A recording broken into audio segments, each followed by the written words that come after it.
ain't a million man march. I'm just a frustrated American with a heavy heart, gassed up like Chevy trucks and very charged, cause by large the land of regard went to the dogs. I need to get it back, so I'm a mob to the command center and holler at Sarge. Let him know this life is getting too damn hard, and if he can't stop it all together, at least push pause. And pause for the cause, cause we all struggling to the point we don't wanna see tomorrow. Can't even afford to numb it anymore. They done hiked up the price of a pint at the liquor store. Inflation, recession, deflating suggestions that got me in the mind state of depression. On the way to the White House to ask the question, if charity begins at home, where's the reflection? On my way, on my way, on my way to the White House, baby. On my way, on my way, on my way to the White House, baby. White House, baby.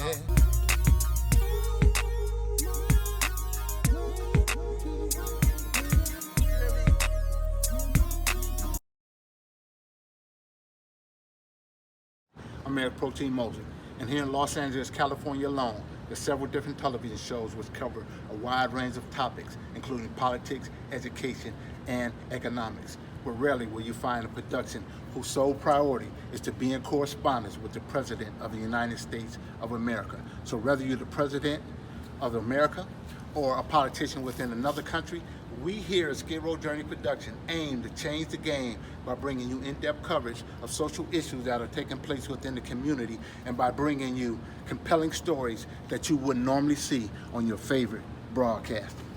Welcome to In Correspondence with Eric Protein Moseley. What's up, Protein, out in the streets, man?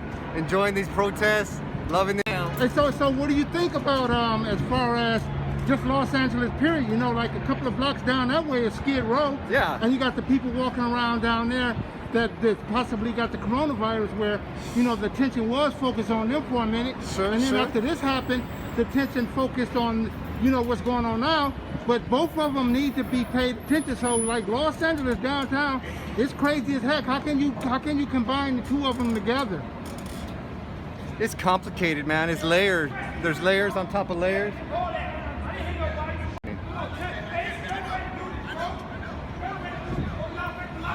It's complicated, huh? Come on, champion. I love you, bro. Please, come on, champion. Y'all want to hear something? I know, I hear you, brother. You know what I'm saying? Like, not like this, though, you know? Man, there's better ways to do this, bro. I know. I understand that, hey, bro. This brother right here was very upset, but I got a chance to speak. There's ways to do this, man. You know? There's ways to So do what this. you think they're doing it wrong? It's ways to do this, brother. It's ways to do it. What I'm asking you The is wrong way is not gonna get nobody right. The wrong way ain't getting nobody what's the right right. way to do it? Let me hear something. This one's called I Can't Breathe. To suffocate the mind will alter the way you think, which could also affect the sight to see. We the people need to stop and breathe, because not all police are our enemy. Matter of fact, most of the mothers follow our community. Through this pandemic, distance has made it difficult to speak, but violence has never resolved anything. Truthfully, these fake acts of bravery are only complicating things. When someone's dedication from hard work is rebelled by destroying property, that misdemeanor ignorance becomes a felony. To continue to face loss after a major fatality will only make it harder to breathe, because it's the heart that stings. It's painful when we've been fighting dirty, when a battle for love is pure and clean. When someone says he can't breathe, it's on his neighbor to assist in a voice and helping him speak. Wow, that's deep. What's up, Greg? Hey, what's up, Protein? How are you? I'm good, man. Good. So you just heard the little interview that I did? Oh yeah, just heard it right now. It was an unexpected, really good interview. I liked the way you answered the questions. I liked how enthusiastic you were about the topic. You were passionate, clearly educated, and you got my interest. I had no interest prior to that, and all of a sudden, you know, Protein is out there and he's talking about it, and on top of everything else, I actually agreed with your point of view, because you've clearly done the research, you've clearly talked to the people, done the homework, and you've made up your mind, and yeah, it was great. It was very, very enjoyable. There are three different classes of homelessness. There are upper, middle, and lower class. The upper class homeless is an individual where he or she takes care of their hygienes, possibly dwelling in a homeless shelter, transitional housing, or couch surfing and trying to make it back into the mainstream of society.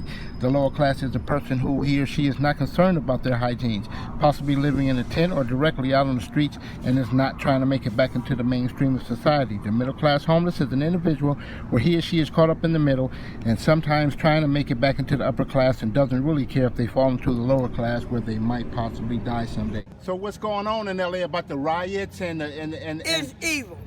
I have no idea. It's for the destruction of evil. So what about the coronavirus? That's because of World War I and World War II. That's all my fault. I don't know why. I don't know what happened. I don't know who did it. Listen, My bad. when they bombed Nagasaki and Hiroshima before your time, they created this. You. The Or else you would have Japanese- died of frozen. As one person to survive.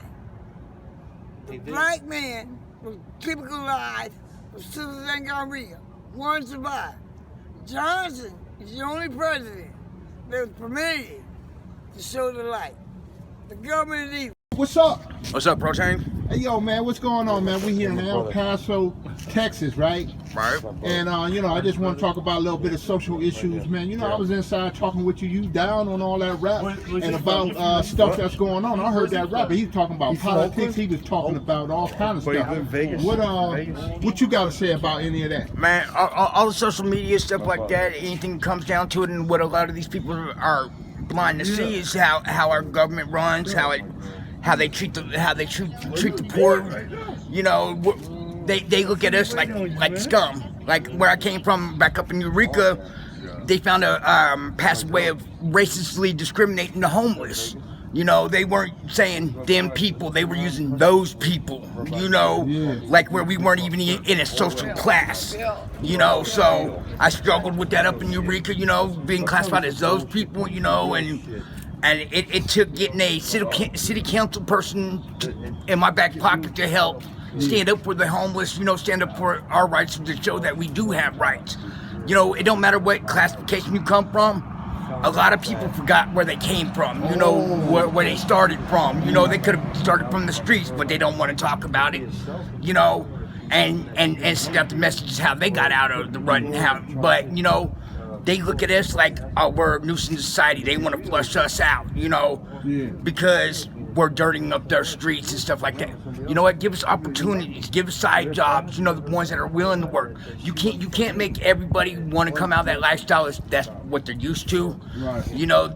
They choose to be there, but the ones that don't, you classify us in that category that we don't want to make a better life for ourselves. And all these politicians are siding with it. They're making no camping laws and stuff like that, where we're running out of spaces to pitch tents and all that and camp, so where we can get arrested for it. How can you criminalize someone for wanting to live? Now I'm doing a documentary called In Correspondence with Protein Moseley, and I'm trying to just figure out, I've been homeless for 20 years before, and I got off the streets, and I'm just coming back to try to give people's perspective about what's going on, and I'm going to Austin. So what's going on in San Antonio with the homeless? It's a slow boogie. The slow boogie. What type of resources you think they could come up with out here that could help you get on your feet, like back to it was in the 80s and stuff like that? It's the housing. I'm about to head to Saha now to get my housing straight. So I have a housing voucher. I have nowhere to go though. Nobody except the second chance. Wow. Second chance of the eviction is where I'm at. Yeah. So how long have you been homeless out here? I've been homeless now 4 days. Like I said, I got a voucher. I do got a voucher from Saha. Saha did give me the voucher. I got it. And I just got to find a place, but I have eviction on my record. My record hurts me. And Saha is what? The San Antonio Housing Authority, is that correct? Right. They gave me the voucher. They did good on their side of it. I had no issue with Saha. I had an issue with the apartment complex. From Saha to the apartment complex. Right. So once you get up in there, you're going to keep the apartment and definitely, sir. Right. Get the Corvette. Man, all kind of stuff going on. I want places, Yeah. So I got a question for you. So where were you? So when the coronavirus was taking place, were you out here on the streets? When coronavirus took place, I was actually just leaving. They rushed the voucher. They get people out quick. They trying to hurry up and get them in their apartments because COVID had hit so hard. Yeah. So, but you know what? By you surviving that, a lot of people would like to know, how could you survive something like that and being like, you know, homeless and like, you know, doing their thing? How did you make it out here, you know, under these conditions? I kind of stayed separate for a little while. I'm single, so I had no wife or no husband or whatever their times are. I have none of that, so I just stayed single, stayed to myself so I can survive. I'm trying to survive. I'm the one who want to make it.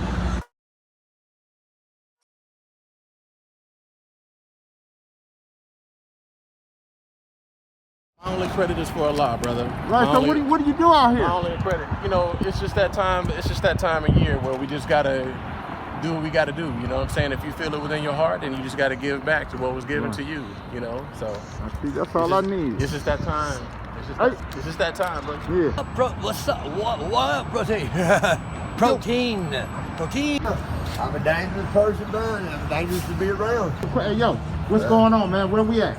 We're in Wall Street down in downtown, D-Town. Talking to D-Town Peckerwood right here, downtown. Hey, yo, so look out here, man. As far as you know, it's a bunch of tech companies moving out here, man. And how's that affecting people out here on the streets? I don't know. I just got right back in. I hit like 3 jails in 3 months later. Trespassing did it. But I seen when I was in Spokane jail. 3 months ago over Tesla. Yeah, they're coming out here because so look, they got Tesla out here, and you know what? So all them boys moved from the Silicon Valley. And is Silicon Valley coming out here? No, yeah, that's what they feeling was. Or they were opening like another offices, but they wouldn't move. No, all them Salesforce is just right there behind you. Salesforce is a big old business up in San Francisco. And now I'm just looking up there. They out here in Dallas now. So what I'm saying is, so what's gonna happen out here in Dallas, Austin, San Antonio, and all of that? The rich is gonna go up because of all of these big wigs moving in. What would you have to say to all the tech companies that's moving in here to Dallas, to Austin, San Antonio? Should they put some houses aside for people that could be able to afford, or should it just become a race like? They're one of the richest places right here.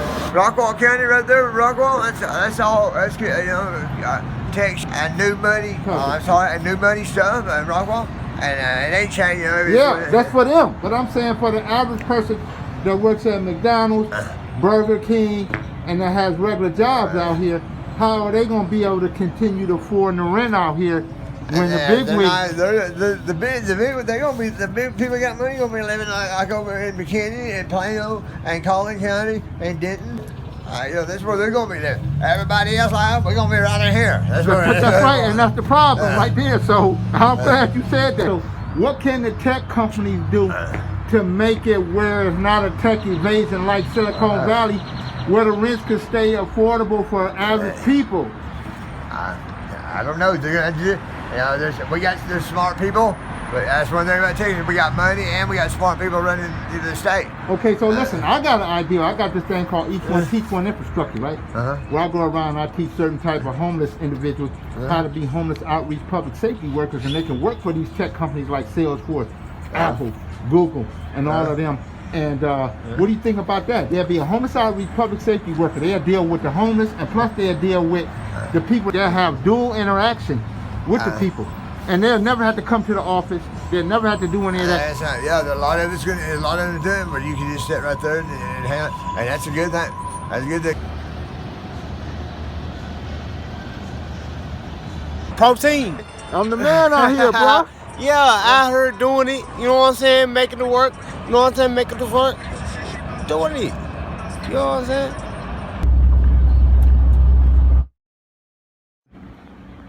How's it going? Okay. So what's going on out here, like in Austin? Like, you know, the tech companies are moving in. Elon Musk moved here. The governor is, hooked up with all the tech companies, and they're trying to, make this like a Silicon Valley. And what is that going to do for people that's like struggling out here on the streets? It's going to be hard because a lot of them already have problems with getting housing, getting jobs. You come from being in jail, some from drugs, some from violence, some from robberies, different things. Right. So look, I'm trying to start this thing called Each One Teach One infrastructure, and I'm trying to get the tech companies out here in Austin to be able to get jobs out here on the streets. As far as the people that are out on the streets, I think that would be great. And now, what's up, Protein? What's up with the governor? What can you say to the governor, man? The governor's a Republican. The governor is a Republican. Now, they're show for what they can get done in words. Well, what do you think about Trump and the governor here? The Trump and the governor here? Well, thick Stevens, as they say.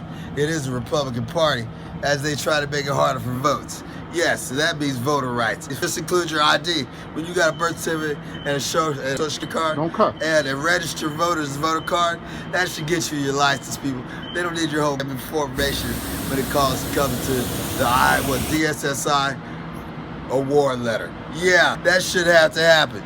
You should just be able to have those 3 things and you're good, because that came in the mail to verify who you are. And yes, that usually is in 30 days. But I had all that paperwork, and it didn't happen, baby. Up for racism, 100% to my face happened. Shout out Protein #1. That's a fact. Talk! Let me talk! Because I'm going to be sleeping in my car just like I was last night. I've been arrested motherfuckers already. People, we don't need you. We don't need you, bro. Let me talk. We don't need you. Stop my life, bro. They hate on each other! Yeah. Please! Thank you. Don't let them don't do this, please! Thank you. Mom, Say don't that get again. yourself upset.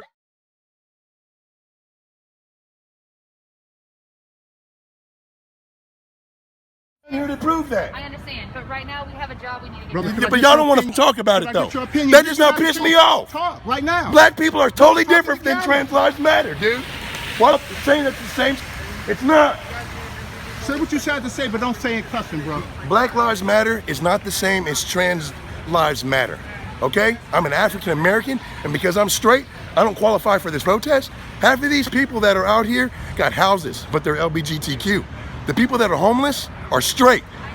Whenever they fought for George Floyd, they fought for Breonna Taylor and sexual rights. Okay? I fought for equal rights as a black man. Have you ever watched Leave It to Beaver? That man is the head of his household. A black man still ain't the head of his household to this day. So my brother, what you saying right now that if, and I know this is a touchy subject right now, but if you're not gay, then you're not included. You're not included. I'm not even included. So that's what's making you angry. I'm not even included in this protest. This is an LGBTQ. That gay dude just now got me up out of there. Don't call him that. I don't even have a place to stay. And they're doing more talking than we are. But are they homeless? No, sir. And they did this. This is the second time they've done this. They came down for George Floyd and did this. They took a homeless person's mattress and burned it in front of the police station. Oh, so that's what the homeless community is upset about. Yes, sir. Yes, sir. They're not supporting, they're getting TV clout. In Seattle, when they fought for George Floyd, they were fighting for George Floyd. Here, they fight for transgender rights, Breonna Taylor, and George Floyd was the last on the table. That's what. So that's what I'm mad about, is Austin is promoting LGBTQ, came down here and messed up the housing for these people. But they should be able to promote, but not just on... They shouldn't be able to promote. They're promoting their sexuality when people need Section 8 housing. They got 6 times a year to do that. This has nothing to do with transgender lives. This has nothing to do with Black Lives Matter. This has to do with giving an opportunity to a felon, criminal background, someone 60. This is what, it has nothing to do with sexuality. And that's what the issue is. So I walked up here and I didn't understand why you and the gentleman were arguing. Yeah, because he's a fake protester that has a house. And he comes down here when the cameras are here to protest. And you guys live out here. And we out here on these streets. Yeah, so they are homeless people. But some people came out here for the protests that are not homeless. Like the dude with the sticks and all these, the LGBTQs, all these, the woman in the wheelchair, somebody drove them out here in a vehicle. These people that are helping us move, these people all came out in a vehicle and stuff. They weren't out. This has been going on for 60 days. And the crazy part about it is they're protesting for LBGTQ, but nobody's went inside this building and asked for a solution yet. This has been going on for 60 days, and not one person went in this building and asked for a solution. But when a black man get to talking, because I got a solution, when a black man get to talking, they do this. So, what's your name? What's up? My name is Buffy Wick. Buffy. I walked up here, and I'm a documentary filmmaker, and I've never walked up on, you know, what I've seen today. And I've seen these two black gentlemen arguing, and I was thinking it was two homeless people that were arguing, but then when I spoke with one of the gentlemen, come to find out it was two different groups. What went on out here as I walked up when those two black gentlemen were arguing? The two black men that were arguing, the one with the deal wrapped on his head with the club, and then the other guy with the hat just now. He's like, yeah, I don't know. They're both for the same, but they're both different. The one with the club with the green wrapped on his head, I guess, been fighting since the beginning. The other guy's homeless and has a job, and he's just stating that we're being disrespectful, that the cops are wanting to work with us. We heard things. Heard that they brought food, they come to help us, but because some of the other people here, and they took their help and left. And saying that he was there, and some of these other people were there, and that George Floyd was non-compliant. I mean, he was for the right cause and had the right heart, but at the same time, George Floyd had a gun. No, he didn't have a gun. They said he did. No, George Floyd did not have a gun. He was kind of non-compliant by not, agreeing to get in the police car and stuff like that with them. But he didn't have a gun. No, they thought that he had a white substance in his mouth, what they thought was possibly crack cocaine or something like that. Oh, well, but then they come to determine that wasn't even the cause of it. So no, he had no gun at all. Yeah, that's what I had heard, and then I heard that guy over there, and I'm like, I don't remember a gun being involved, Exactly. But that's exactly what he said, wasn't it? Yeah. Yeah, so he's wrong about that. I have never been the type of person to pass judgment on anyone, especially the homeless. But what I have truly come to understand is the fact that the LGBTQ, along with the homeless community, were both at fault for disrupting a perfect opportunity to make a change by having their voices heard. But instead, a commotion broke out and different groups began to point fingers at one another. In reality, the problem began with the miscommunication between the two groups protesting for more than one cause, which is never a good thing. But that is only my opinion. But being that I am a social impact documentary filmmaker, I always make it a point for the homeless and those less fortunate to have the opportunity to express their opinion. And here is what they had to say. They slammed Nemo into the bikes over there because he went to his tent. He didn't do nothing but go on to his house.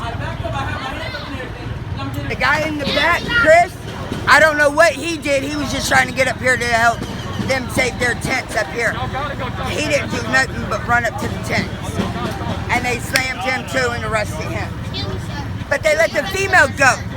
I'm not Two black men are in the... My brother and my son is in the back of that truck.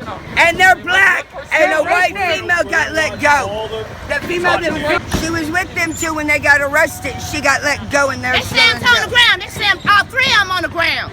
But they took two men to jail and let a female go. Come on now. Taking the black ones to jail and letting the white girl go. And look, you gotta lock the back of them. Come on now. Right? They ain't criminals. You ain't gotta lock them in like that. Well, go fight. Get them on the phone. What about the guy that got pushed from the bike cops when he went up to the cops? He didn't. Yeah, He wasn't they doing pushed nothing. him in the chest. Shoved They him on walked the up to ground. him and they went just like this, shoved him, and he flew back. What about that young man? Why they push him? All we're doing is trying to save our houses. If y'all put us in housing, we wouldn't be out here like this. So if the governor was watching this right now, what would you say to Governor Abbott right now? Put us in housing now. Give us keys right now to our place, and we'll leave you alone. We'll get out of your face. What would you say to the governor? Because this gonna be Bring your behind from downstairs. See how the homeless is living. Come on, stay outside for one night, 24 hours. To who? Who are you talking to? Governor Abbott. The main road to poverty has many different avenues one can take in order to reach its destination, only to find out that the light at the end of the tunnel is never as bright as we intended for it to be. While some are born below the poverty level, some find their ways into becoming poverty-stricken, while others have poverty thrusted upon them. Each and every individual may come from different sides of the track, so to speak, but in actuality, they all find themselves riding the same train down the middle of the exact same track.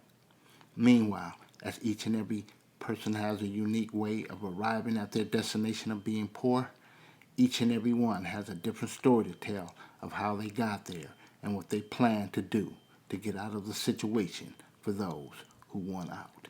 Here is my story. I was born in Detroit, Michigan in 1960. My family and I moved to the West Coast when I was only 2 years of age. Things were okay. We lived in a 3-bedroom house in a quiet suburban area in Los Angeles called Altadena. But in 1968, things had taken a dramatic turn when my parents separated, which left my mom, my 2 sisters, along with myself, having to return to the Motor City. As a teen, I soon after joined a neighborhood gang, started gambling heavily, dropped out of school, became addicted to crack cocaine, and took on a life of a single parent, while my daughter and I traveled the country in the pursuit of happiness. I will be the very first to admit that what I took my young daughter through at the time was pure hell. Some of the things that she witnessed and was exposed to at a very young age was something that no child should have ever had to experience within a lifetime. But through it all, it was a learning experience for the both of us that was taken very seriously. I once threw my life away. God went into the garbage, found it, threw it back to me and said, "Here, now deal with it." I always wanted to move to Hollywood, become well known within the entertainment industry, have lots of money, a couple of big houses, and drive fancy cars. But at this point, I'm not exactly where I want to be, but I'm also a far cry from where I used to be as well. But what I can tell you is, what God has allowed for me to do is to make it out and to be able to come back and to raise the awareness of homelessness and the social impact issues that are taking place within our communities, and also to let you know that there are tens of thousands of Eric Protein Mosleys out there that are just waiting to be discovered.